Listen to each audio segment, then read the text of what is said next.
Hello बच्चों। तो आज हम स्टार्ट कर रहे हैं अपनी क्लास 10th की पहली क्लास। और इसमें हम बेसिकली जो क्लासेस लेने वाले हैं, इसमें हमारा जो फॉर्मेट रहने वाला है क्लासेस का वो रहेगा। सबसे पहले हम लोग डिस्कस करेंगे अपनी कंप्लीट एनसीईआरटी को, क्योंकि जितने भी हमारे कॉम्पिटेंसी क्वेश्चंस, पीवाईक्यूज और जितने भी सारे क्वेश्चंस आज तक हमारे एग्जाम्स में आए हुए हैं वो सारे के सारे बेस्ड होते हैं हमारे एनसीईआरटी के सारे कंसेप्ट पे। तो सबसे पहला हमारा टारगेट होगा कि अपनी एनसीईआरटी को कम्प्लीटली फिनिश करें। उसके बाद जितने भी कंसेप्ट हमने एनसीईआरटी से सीखे हैं उनको हम डिफरेंट क्वेश्चंस में, जो हमारे जिनको हम एक्स्ट्रा क्वेश्चंस बोलते हैं, इन सारे क्वेश्चंस में कैसे हमें उन्हें अप्लाई करना है, जिसमें हमारा case study questions, application based questions, competency based questions, ये सारे क्वेश्चंस को हम कवर करने वाले हैं। तो आज से हम लोग क्या कर रहे हैं, हम आज स्टार्ट करेंगे अपने एनसीईआरटी की अपनी फर्स्ट एक्सरसाइज, जिसमें हम बेसिकली डील करेंगे इस कंप्लीट चैप्टर को। और उसके साथ साथ हमारा क्लास 9th और क्लास 10th का ऑनलाइन बैच भी स्टार्ट हो गया है। ठीक है, तो अगर आपको उसके लिए एनरोल करना है तो आप हमें डीएम कर सकते हैं, तो आपको बैच में सारी इन्फॉर्मेशन के साथ आपको बैच में ऐड कर दिया जाएगा। अब हम स्टार्ट कर रहे हैं अपना चैप्टर नंबर 1। 10th क्लास में जो हमारा सबसे फर्स्ट चैप्टर रहने वाला है मैथ्स में, वो है हमारे पास रियल नंबर्स। जो क्लास 9th में हमने नंबर सिस्टम चैप्टर पढ़ा था, जो हमारा चैप्टर नंबर 1 था, अब क्लास 10th में हम पढ़ने वाले हैं अपने सबसे पहले चैप्टर को, जो कि है रियल नंबर्स। अब यहाँ पे हम लोग, अगर हम इस चैप्टर की बात करें, तो ये जो चैप्टर है ये हमारा बेसिकली रहने वाला है बेस्ड नंबर्स पे। ठीक है, नंबर्स का मतलब क्या है, जब हम बात करते हैं रियल नंबर्स की, तो बेसिकली हमारे पास रियल नंबर्स जो है ये एक कलेक्शन होता है। रियल नंबर्स जो है ये हमारे पास कलेक्शन होता है रेशनल एंड इरेशनल नंबर्स का, जो कि हम ऑलरेडी 9th क्लास में पढ़ चुके हैं। Rational number and irrational number. तो अगर हम डेफिनेशन की बात करेंगे रियल नंबर को, तो real number is a collection और is a set of rational and irrational numbers. जहां पे हमारे पास, जब हम बात करते हैं रेशनल की, तो रेशनल नंबर में हमारे पास natural number, whole number, fractions, जितने भी टाइप ऑफ नंबर्स हमने पढ़े हैं वो सारे के सारे किस रेशनल नंबर की कैटेगरी में या टाइप्स में आ जाते हैं। ठीक है, तो यहाँ पे हमारे पास रेशनल नंबर में होल नंबर आ जाएंगे, ठीक है, इंटीजर्स आ जाएंगे, और उसके साथ साथ हमारे पास नेचुरल नंबर आ जाएंगे एंड एक्सेट्रा एक्सेट्रा। ठीक है, तो ये अगर हम कॉम्बिनेशन बना दें रेशनल नंबर और इरेशनल नंबर का, तो वो क्या कहलाता है, रियल नंबर कहलाता है, जो हमें अपने फर्स्ट चैप्टर में पढ़ना है। अब इसके साथ साथ रियल नंबर की जब हम बात करेंगे, तो इसमें जो सबसे फर्स्ट इंपॉर्टेंट हमारे पास टॉपिक निकल के आता है वो आता है फंडामेंटल थ्योरम ऑफ अरिथमेटिक। सबसे इंपॉर्टेंट थ्योरम है हमारी इस चैप्टर की, चैप्टर नंबर 1 की। और इस थ्योरम में ये जो थ्योरम हमें ये बताती है कि यहाँ पे हमारे पास अगर कोई भी कॉम्पोजिट नंबर है, ये बेसिकली जो थ्योरम है ये बेस्ड है हमारी कॉम्पोजिट नंबर और प्राइम नंबर को लेके। तो उससे पहले हम लोग इस थ्योरम से पढ़ने से पहले हम लोग सबसे पहले पढ़ेंगे इसके बारे में कि ये थ्योरम पे जो बेस्ड कॉम्पोजिट और प्राइम नंबर्स हैं उनके बारे में हम सबसे पहले पढ़ेंगे। तो जहां पे हम बात करते हैं अपने प्राइम नंबर्स की, अगर हम बात करें तो ये वो नंबर्स होते हैं जिनके सिर्फ 2 फैक्टर्स होते हैं। ठीक है, जैसे those numbers having only 2 factors, those numbers having only 2 factors are called prime numbers। इसका मतलब यह है कि जब भी हम बात करेंगे अपने प्राइम नंबर्स की, तो उन नंबर्स को प्राइम नंबर्स की कैटेगरी में रखा जाएगा या उनको प्राइम नंबर्स बोला जाएगा जिनके सिर्फ और सिर्फ क्या हैं, 2 फैक्टर्स होते हैं। और ये 2 फैक्टर्स भी कौन से होते हैं, वो होता है एक तो 1 एंड द नंबर इटसेल्फ। मतलब जिस नंबर की हम बात कर रहे हैं या जिस नंबर को हम फाइंड आउट कर रहे हैं कि वो प्राइम नंबर है या नहीं है, एक तो वो नंबर खुद अपने आप का फैक्टर होगा, और उसके साथ साथ 1 जो है, 1 हमेशा हर किसी का फैक्टर होता है। तो इसके लिए अब हम कुछ एग्जांपल्स लेते हैं। तो अगर हम प्राइम नंबर की बात करेंगे, तो प्राइम नंबर में सबसे पहला जो एग्जांपल आ जाता है वो आ जाता है 2।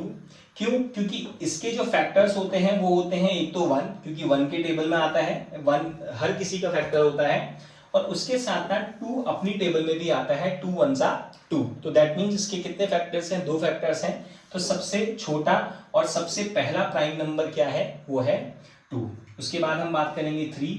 एंड एक्सेट्रा, ऐसे बहुत सारे नंबर्स होते हैं जो क्या होते हैं, प्राइम नंबर्स होते हैं। अभी डिटेल में इसके बारे में और डिस्कस करेंगे हम। इसके बाद अगर हम बात करें अपने सेकंड टॉपिक की, जो है हमारे पास कंपोजिट नंबर्स। तो कंपोजिट नंबर्स की अगर हम बात करें तो these are those numbers which have more than 2 factors. अगर किसी भी नंबर के 2 से ज्यादा फैक्टर्स होंगे तो वो क्या कहलाते हैं, कंपोजिट नंबर्स कहलाते हैं। तो इनको हम लिख लेंगे those numbers having more than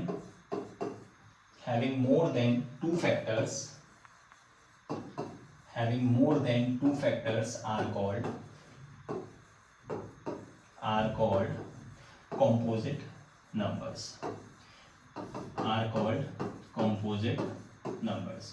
और बच्चों एक चीज याद रहे, ये छोटी छोटी जो चीजें हैं, ठीक है, इन सारी छोटी छोटी चीजों से ही कॉम्पिटेंसी बेस्ड क्वेश्चंस बनते हैं। तो ये जितनी भी छोटी बेसिक चीजें हैं, हमें इन सब चीजों को पता होना चाहिए, तभी हम आगे के जो हमारे डिफिकल्ट या कॉम्पिटेंसी या एक्स्ट्रा क्वेश्चंस हैं, हम उनको इजीली सॉल्व कर पाते हैं। ठीक है, तो अब हम अगर बात करेंगे इसके एग्जांपल्स की, तो हमारे पास जो सबसे छोटा कॉम्पोजिट नंबर होता है वो होता है 4।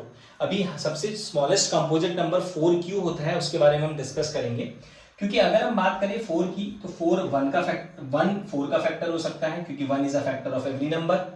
उसके साथ साथ 2 भी जो है वो फैक्टर होगा किसका, 4 का, और उसके साथ साथ 4 जो है वो खुद अपने नंबर का फैक्टर होता है। तो इसीलिए इसका मतलब इसके 3 फैक्टर्स हैं, दैट मीन्स मोर देन 2 है, तो दैट मीन्स 4 क्या हो जाएगा, हमारा एक कॉम्पोजिट नंबर बन जाएगा। उसके बाद हम बात करें 6 की, तो ये भी एक हमारा क्या होता है, कॉम्पोजिट नंबर होता है। ठीक है, अब हम डिस्कस करते हैं कुछ एग्जाम्पल्स को, कुछ नंबर्स को, और देखेंगे कि कौन से नंबर प्राइम की कैटेगरी में आएंगे, कौन से नंबर कॉम्पोजिट की कैटेगरी में आएंगे। तो इसके लिए हम लोग स्टार्ट करते हैं, कुछ बहुत सारे एग्जाम्पल्स लेते हैं। स्टार्ट करते हैं 1 से। 1 2 3 4 5 एंड 6 एग्जाम्पल्स ले लेते हैं। तो अगर हम बात करें इनके फैक्टर्स की, तो जहां पे हम बात करेंगे 1 की, तो 1 सिर्फ अपने ही टेबल में आता है, राइट। तो 1 के जो फैक्टर है वो क्या है, सिर्फ 1 है, राइट।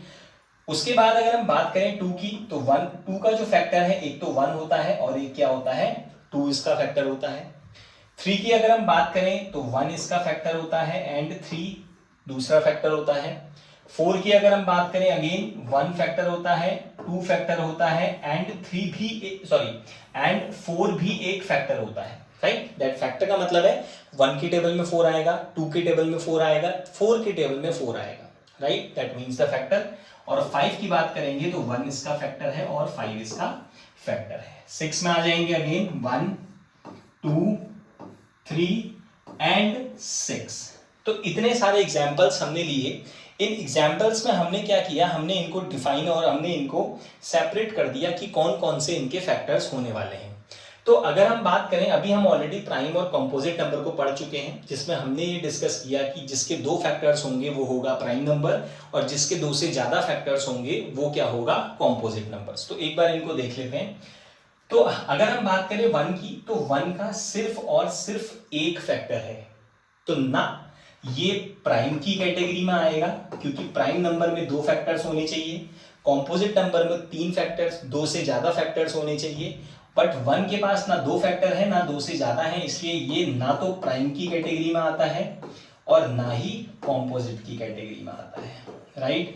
तो हम ना 1 को ना हम प्राइम बोल सकते हैं और ना ही हम कंपोजिट बोल सकते हैं। तो 1 is neither a prime number nor a composite number.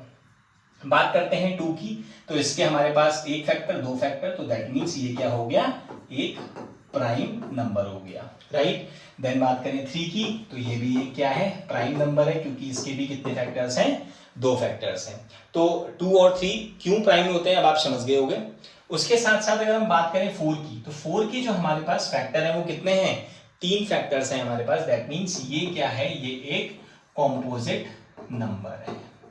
तो अब आप समझ गए होंगे कि हमारा नेचुरल नंबर में अगर हम बात करें तो सबसे छोटा कॉम्पोजिट नंबर 4 क्यों होता है, क्योंकि इसके यही वो सबसे छोटा नंबर है जिसके मोर देन 2 फैक्टर्स होते हैं। 5 की बात करेंगे, अगेन ये क्या है, ये भी एक प्राइम नंबर है, क्योंकि इसके भी 2 फैक्टर्स हैं, and again 6 is a composite number, क्योंकि इसके भी अगेन क्या है, मोर देन 2 फैक्टर्स। तो आई होप कि प्राइम और कॉम्पोजिट नंबर बहुत अच्छे से समझ में आ गया होगा, ठीक है। क्यों, क्या हमारा सबसे स्मॉलेस्ट प्राइम नंबर होता है, क्या हमारा सबसे स्मॉलेस्ट कॉम्पोजिट नंबर होता है, और 1 किस कैटेगरी में आता है, ये अब आप बहुत अच्छे से समझ गए होंगे, ठीक है। चलो अब हम आ जाते हैं अपने नेक्स्ट टॉपिक पे, जो है हमारा फंडामेंटल थ्योरम ऑफ अरिथमेटिक। चलिए, अब जो हमारा नेक्स्ट टॉपिक है वो है हमारा फंडामेंटल थ्योरम ऑफ अरिथमेटिक, ठीक है। ये हमारा नेक्स्ट टॉपिक है, सबसे पहला और सबसे इंपॉर्टेंट टॉपिक इस चैप्टर का।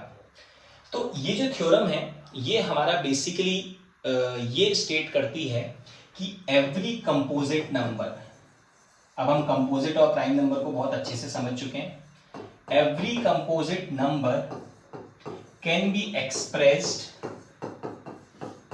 B expressed as product of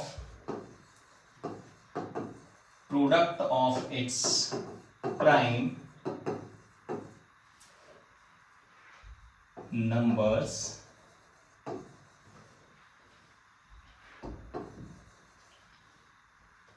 where its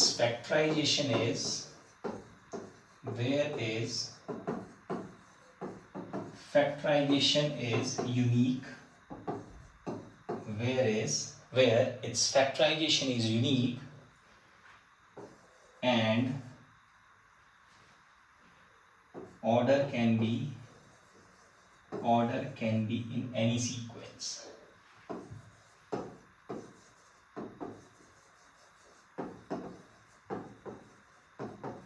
ठीक है, तो यहां पे हमारे पास फंडामेंटल थ्योरम ऑफ अरिथमेटिक ये एक्सप्लेन करती है कि अगर कोई भी हमारे पास कॉम्पोजिट नंबर है तो हम उसको एक्सप्रेस कर सकते हैं उसके product of its prime factors या फिर प्राइम नंबर्स के फॉर्म में। जैसे अगर हम बात करें अपने किसी भी एग्जाम्पल, अगर हम कोई भी एक कॉम्पोजिट नंबर लेते हैं, तो जैसे हम सबसे पहले अगर बात करें, हमारा सबसे छोटा कॉम्पोजिट नंबर जो होता है वो होता है 4, राइट। तो इसके अगर हम फैक्टर करेंगे तो हमारे पास हमें मिलेगा 2 × 2, ठीक। एंड उसके साथ अगर हम दूसरा कॉम्पोजिट नंबर लेंगे 6, तो ये आ जाएगा 2 × 3। एंड सेकंड अगर हम 12 ले लेंगे तो ये आ जाएगा 2 × 3।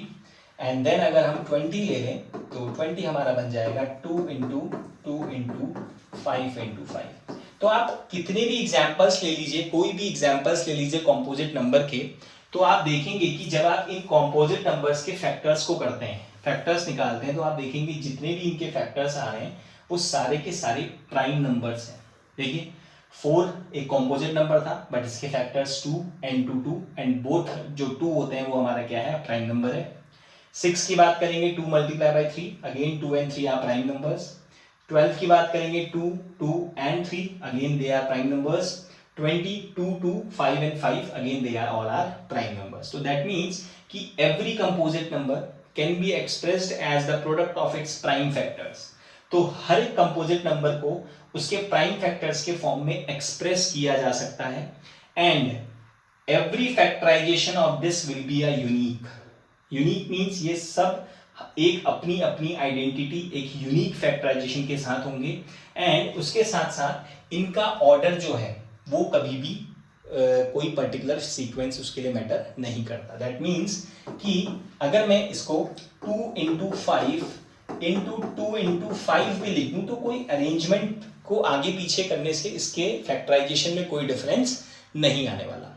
तो that is what this theorem is saying कि कोई भी हमारा कंपोजिट नंबर को एक्सप्रेस किया जा सकता है उसके product of its prime factors पे, जहां पे उनका फैक्टराइजेशन यूनिक होगा और उसके साथ साथ उसका ऑर्डर जो है वो या उसका सीक्वेंस जो है वो कोई मैटर नहीं करता, राइट। तो आई होप ये थ्योरम जो है वो बहुत अच्छे से समझ में आ गई होगी, ठीक है। इसको एक बार हम एनसीईआरटी की थ्योरम लुक कर लेते हैं कि एनसीईआरटी में इसका जो डेफिनेशन है वो किस फॉर्म में लिखी हुई है, ठीक है। तो अब अगर हम बात करें अपने एनसीईआरटी की डेफिनेशन के अकॉर्डिंग, ठीक है, वैसे तो बेसिकली जो मैंने बताई है वो एग्जैक्टली सिमिलर ही है, बट थोड़ा सा अब एक बार और देख लेते हैं। तो थ्योरम 1.1 क्या बोल रही है, फंडामेंटल थ्योरम ऑफ अरिथमेटिक, कि every composite number can be expressed या फिर factorized as a product of primes.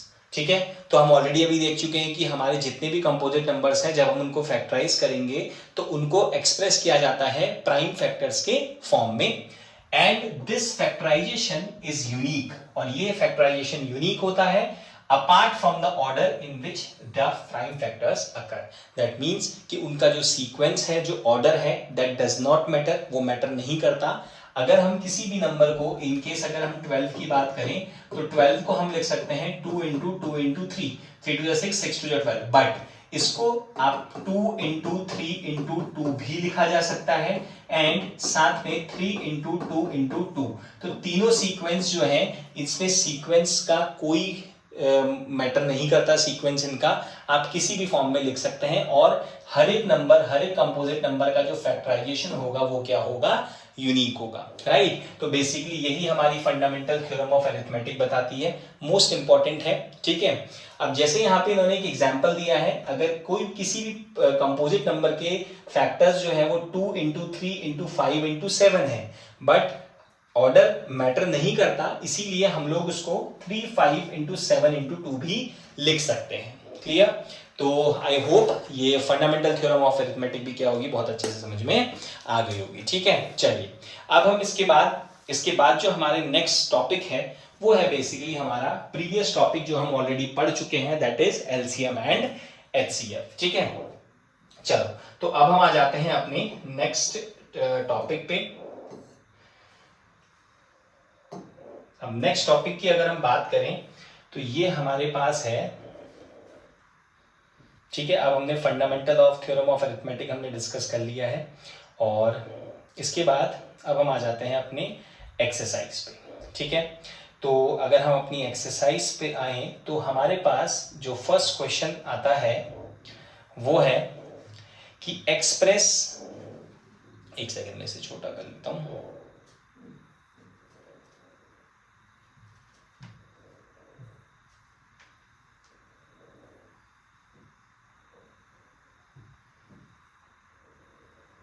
ठीक है, चलिए अब हमारे पास जो हमारी फर्स्ट एक्सरसाइज है एनसीईआरटी की, तो इसमें सबसे फर्स्ट क्वेश्चन जो है वो है आपका express each number as the product of its prime factors. तो हमें बेसिकली क्या करना है, हमें इन नंबर्स को इनके प्राइम फैक्टर्स के फॉर्म में रिप्रेजेंट करना है।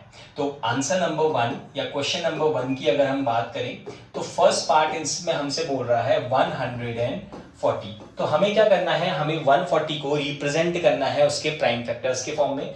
तो हम छोटी क्लासेस से प्राइम फैक्टर्स बहुत अच्छे से सीखते हुए आए हैं, ठीक है।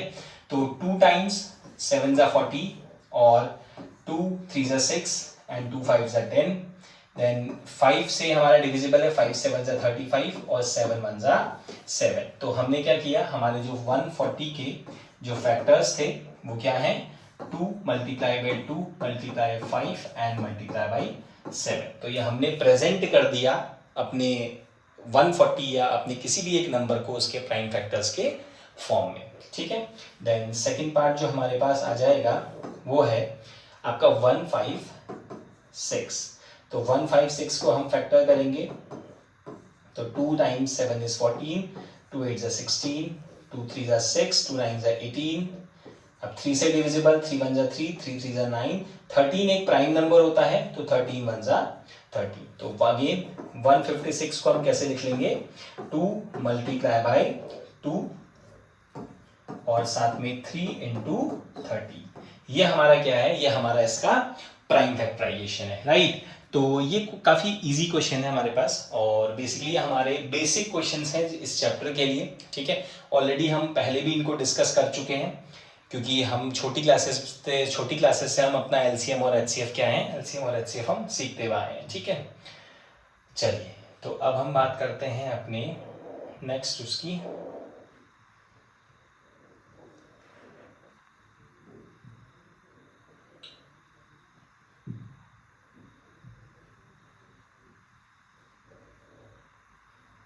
एक सेकेंड।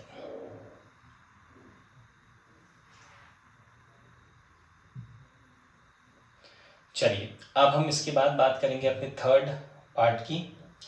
तो थर्ड पार्ट जो है हमारे पास, थर्ड पार्ट है 3825, ठीक है। और इसको आप भी ट्राई कीजिएगा। तो यहाँ पे हम लोगों का, अगर हमें डिविजिबिलिटी रूल्स अगर पता हो तो ये क्वेश्चंस बहुत इजी हो जाते हैं। तो यहाँ पे लास्ट में यूनिट डिजिट जो है वो है 5, तो मैं 5 से स्टार्ट करूंगा। 5 7 जा 35, 3 and 2 32, 5 6 जा 30 एंड 5 5 जा 25। अगेन 5 से, 5 1 जा 5 और 2 and 6 26, 5 5 जा 25 और 5 3 जा 15, ठीक है। अब ये हमारे पास अगेन डिविजिबिलिटी क्राइटेरिया, तो 3 + 1 4, 4 and 5 9, तो ये 3 से डिविजिबल है क्योंकि इसके सारे, इनका सबका जो नंबर्स का सम है वो कितना है, वो 9 है। तो दैट मीन्स 3 के टेबल में 9 आता है। तो 3 5 जा 15 और 3 1 जा 3। अगेन 5 + 1 6, 3 के टेबल में आता है। तो 3 1 जा 3 एंड 3 7 जा 21। अब 17 एक प्राइम नंबर है, तो 17 1 जा 17। तो हम 3 8 2 5 को क्या लिख सकते हैं हम, 5 × 5 × 3 × 3 × 70, राइट। और इसमें ऐसा कोई सीक्वेंस नहीं है। हम अभी ऑलरेडी अरिथमेटिक थ्योरम ऑलरेडी पढ़ चुके हैं, फंडामेंटल थ्योरम ऑफ अरिथमेटिक, कि इनका सीक्वेंस मैटर नहीं करता, कि either you right 3 in first और 5 इन फर्स्ट, ठीक है। चलिए इसके बाद हम बात करेंगे अपने फोर्थ पार्ट की। तो फोर्थ पार्ट जो है हमारे पास, ठीक है, फोर्थ पार्ट है हमारे पास 5005। तो अगर हम 5005 की अगर हम बात करें, 5005, ठीक है। तो 5 से डिविजिबल है, 5 1 जा 5, 0 0 5 1 जा 5। अब देखिए यहाँ पे 1 0 0 1 आ चुका है। तो यहाँ पे अब हमें बेसिकली हमारा जो नंबर है उसमें लास्ट में आ रहा है 1। तो हमें ऐसे क्वेश्चन जिसमें 1 आता है, या तो वो 7 से डिविजिबल होते हैं, या फिर 13 से, और या फिर 17 से, ठीक है। क्योंकि इन सब के टेबल में ऐसे नंबर्स आते हैं जिनका यूनिट डिजिट 1 होता है। तो सबसे पहले मैं इसको 7 से ट्राई करूंगा। तो 7 1 जा 7, 3 30 बचेगा, 7 4 जा 21 एंड 7 3 जा 21। यस, ये जा रहा है। तो 7 1 जा 7, लेफ्ट 3, 3 and 0 30, 7 4 जा 28, 2 and 1 21 एंड 7 3 जा 21। तो हमारे पास क्या है, ये 7 से इजीली चले गया, ठीक है। अब 13 की अगर हम बात करें, 1 4 3 जो है वो 13 के टेबल से जा रहा है। देखिए 13 1 जा 13, 1 कैरी, 1 and 3 13, अगेन 13 1 जा 13 और 11 1 जा 11। तो ये नंबर क्या है हमारे पास, 5005 को हम कैसे प्रेजेंट कर सकते हैं, 5 × 7 × 11 × 13। तो ये हमारा क्या हो गया, product of its prime numbers. और अगर आप ध्यान से देखेंगे तो ये जितने भी नंबर्स हैं, जितने भी इनके फैक्टर्स हैं, ये सारे के सारे प्राइम नंबर्स हैं, जो हम अभी ऑलरेडी डिस्कस कर चुके हैं अपनी फंडामेंटल थ्योरम ऑफ अरिथमेटिक में, ठीक है। तो अब जो हमारे पास लास्ट पार्ट है हमारा, वो है हमारे पास 7429, ठीक है। तो ये नंबर थोड़ा सा हमारे पास लेंदी है। तो यहाँ पे हम लोग इसे ट्राई करते हैं पहले 3 से। तो 9 and 2 11, 11 and 4 15 और 15 and 7 22। तो 3 से तो डिविजिबल नहीं है, ठीक है। 5 से डिविजिबल नहीं है, 6 से भी नहीं है, 7 से भी नहीं है। तो दैट मीन्स थोड़ा कोई प्राइम नंबर और बड़े नंबर से जाएगा, ठीक है। तो हम एक काम करते हैं, 17 से ट्राई करते हैं।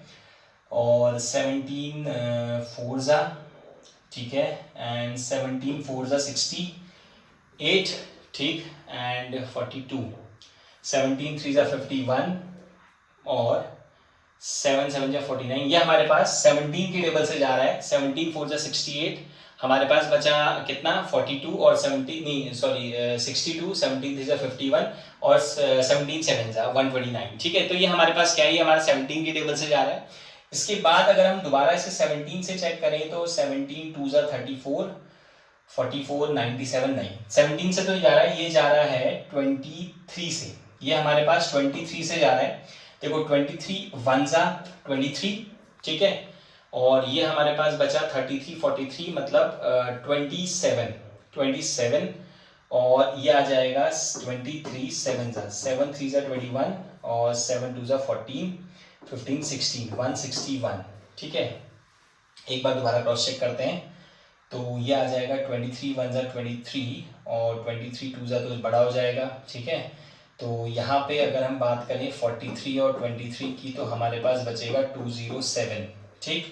तो 23 की अगर हम टेबल में चेक करें 207, तो 207 अगर हमारे पास कैसे आ सकता है, तो 9 3 ज़ा 27, 9 2 ज़ा 18, 19 20, ठीक है। तो 23 9 ज़ा हमारे पास, ये 19 से हमारे पास क्या हो रहा है, 23 9 ज़ा हमारे पास कितना आ रहा है, ये सॉल्व हो रहा है, और 19 1 ज़ा 19, तो दैट मीन्स ये 7 4 2 9 के जो फैक्टर्स हैं वो कितने हैं, 17 इंटू 23 इंटू 19, ठीक है। ऐसे नंबर्स थोड़े से हमारे पास बेसिकली कम आते हैं, बट इन केस अगर इस टाइप का कोई क्वेश्चन आता है तो आपको ऐसे नंबर्स से इसको फैक्टर करना आना चाहिए, ठीक है। तो क्लास 10 के जो ऑनलाइन बैचेस हैं वो स्टार्ट हो गए हैं। तो आप लोगों को अगर एनरोल करना है इस क्लास 9th और 10th ऑनलाइन बैच के लिए, तो आप लोग क्या कर सकते हैं, डीएम कर सकते हैं और सारी डिटेल्स बैच की, कोर्स की आपको आपके डीएम पे मिल जाएंगी। क्वेश्चन नंबर 2 की, तो क्वेश्चन नंबर 2 की अगर हम बात करें तो क्वेश्चन कह रहा है find the LCM and HCF of following pair of integers and verify that LCM into HCF equals to product of two numbers। तो इस क्वेश्चन को स्टार्ट करने से पहले हमें एक फॉर्मूला याद करना पड़ेगा, जो फॉर्मूला बोलता है कि HCF और LCM का जो प्रोडक्ट होता है वो हमेशा इक्वल होता है प्रोडक्ट ऑफ नंबर्स के। प्रोडक्ट ऑफ नंबर्स का मतलब क्या है कि जिन दो नंबर्स का आपने LCM और HCF निकाला है, राइट, क्योंकि क्वेश्चन में हमें सबसे पहले इन दोनों नंबर्स का HCF LCM निकालना है और उसके बाद उसे वेरीफाई करना है। वेरीफाई करने के लिए बेसिकली हमें क्या करना है, हमें ये एक फॉर्मूला है, ठीक है। वैसे बेसिकली ये हमारे पास रेफरेंस बुक्स में तो क्लास 6 में आ जाता है, ठीक है, बट एनसीईआरटी में थोड़ा सा हम लोग इसे क्या करते हैं 10th क्लास में पढ़ते हैं। तो दोनों नंबरों का प्रोडक्ट जो है first number multiply by second number, ये हमेशा इक्वल होगा एचसीएफ और एलसीएम के, ठीक। तो यहां से इस क्वेश्चन नंबर 2 में 3 पार्ट्स हैं, तो मैं एक काम कर रहा हूँ, थर्ड पार्ट को मैं सॉल्व कर लेता हूँ एंड बाकी के जो 2 पार्ट्स हैं वो आप खुद सॉल्व करोगे, ठीक है। क्योंकि मैथ्स में बेसिकली हमारे पास अगर हम प्रैक्टिस ना करें तो हमारी मैथ्स कभी भी अच्छी नहीं हो सकती, ठीक है। तो मैथ्स में हमें प्रैक्टिस की तो डेली रिक्वायरमेंट है ही है, ठीक है। चलिए अब कैसे इसे प्रेजेंट करना है, एंड एक चीज और, क्लास 10th में हमारे पास हमें सिर्फ आंसर से मतलब नहीं होना चाहिए, किस पार्ट में कितना लिमिटेशन रखनी है आंसर के लिए, कितना हमें उसे, कैसे हमें उसे प्रेजेंट करना है, ये सारी चीजें आपको समझनी पड़ेंगी। क्योंकि class 10th is not about only answers. आप सिर्फ अगर आंसर्स पे फोकस करेंगे तो you will not score high और good marks. It is very important, क्योंकि आप सब जानते हैं कि हमें मैथ्स में स्टेप मार्किंग में मार्क्स मिलते हैं। तो आपको अपने आंसर को कितना प्रेजेंट करना है, कितने अच्छे से प्रेजेंट करना है, ये सारी चीज़ें सीखनी पड़ेंगी, ठीक है। तो हर एक क्वेश्चन का एक एक दो पार्ट में सारे आपको यहाँ क्लास में कराऊंगा, तो मेक श्योर कि आप उसका प्रेजेंटेशन को जरूर सेम फॉलो करें, ठीक है।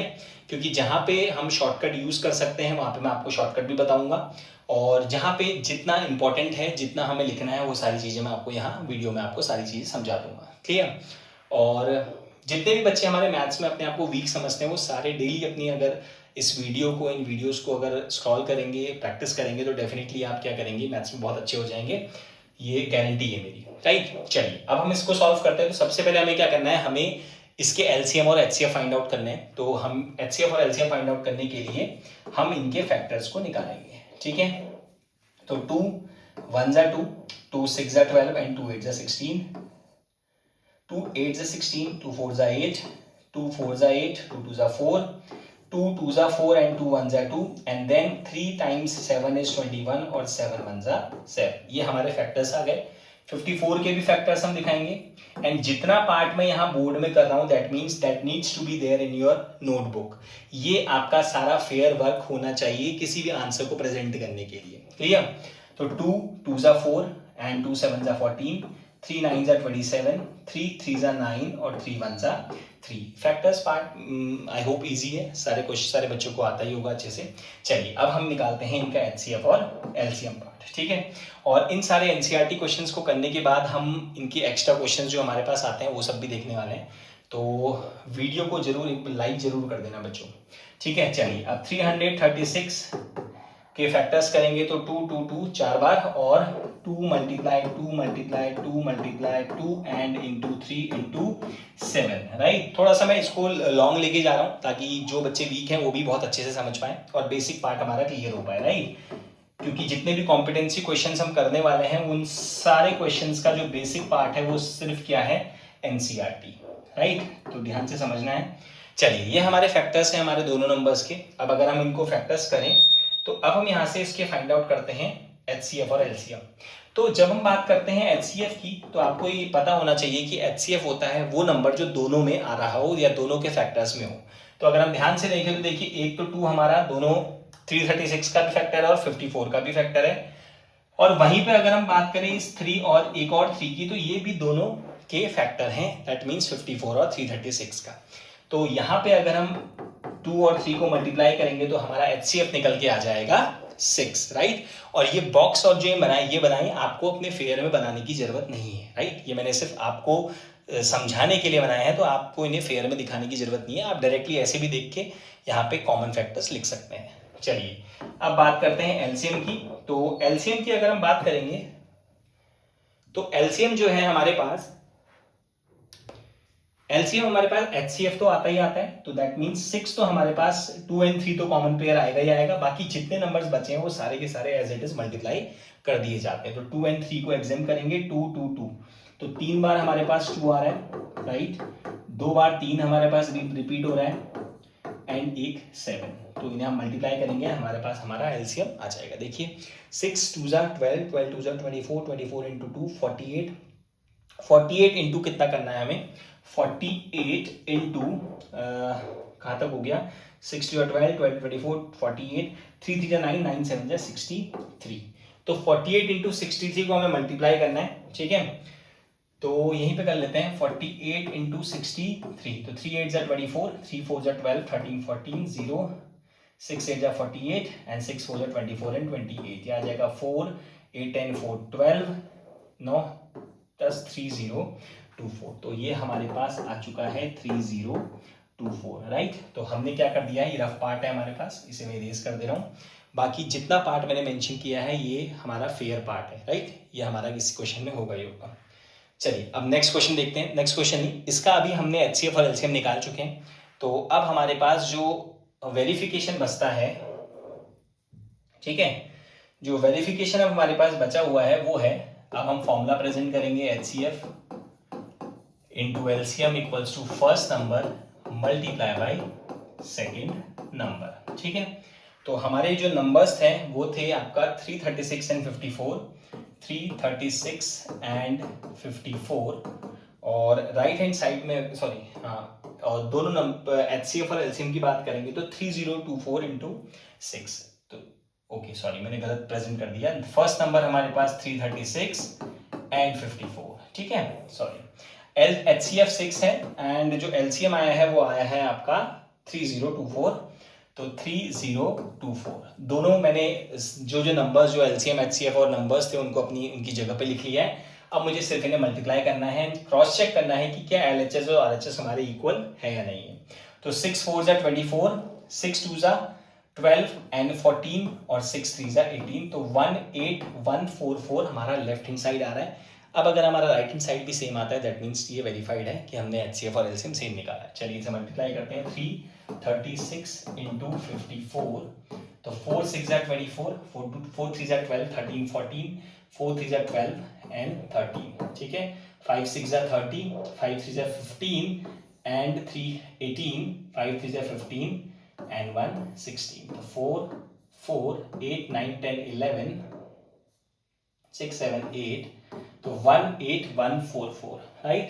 तो ये हमारा एग्जैक्टली क्या है, हमारा लेफ्ट हैंड साइड और राइट हैंड साइड इक्वल है, तो दैट मीन्स हेंस वेरीफाइड। ये वेरीफाई हो चुका है कि हमने जो एचसीएफ एलसीएम निकाला था वो एकदम करेक्ट निकाला है, ठीक है।